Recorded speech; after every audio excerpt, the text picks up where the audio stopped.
उहा गवाह हूंदी आहे, उहा सबूत हूंदी आहे। अग्नि साक्षी ही थींबो आहे।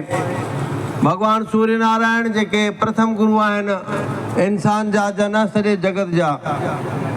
भगवान श्री सूर्य नारायण साक्षात जगत गुरु आहिनि।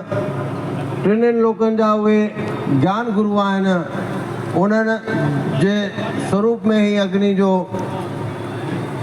यज्ञ थींदो आहे। उन्हनि जे समक्ष ही आशाऊं, अभिलाषाऊं, इच्छाऊं, आवश्यकताऊं ये सभु उन्हीं खे परमात्मा जे सम्मुख कमबियूं आहिनि। मथे लिखियल थिए अहम यज्ञो भुवनस्य नाभि।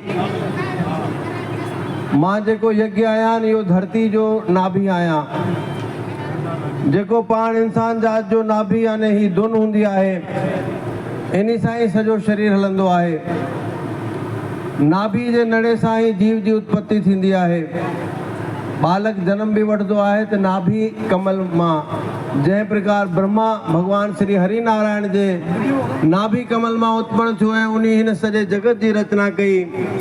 त ही यज्ञ भी पंहिंजे पाण में उहो साक्षात ब्रह्म आहे जेको नाभि मां उत्पन्न थियो आहे ऐं सॼे जगत जी नाभि यानी कमल यानी मध्य यानी केंद्र यानी आधार ही यज्ञ पुरुष भगवान हूंदो आहे। तो उहे ज़रूर दया कंदा, कृपा कंदा। नाभि में आहिनि, उदर में आहिनि, आकाश में आहिनि, धरती में भी तो उहा ई अग्नि आहे। जेतिरो धरती में अंदर वेंबो आहे ओतिरो तप आहे। उहा उते प्रज्वलित रहंदी आहे। शेषनाग जे मुख ते ही धरती विराजमान आहे, ईअं भी चवणी आहे। त प्यारी संगत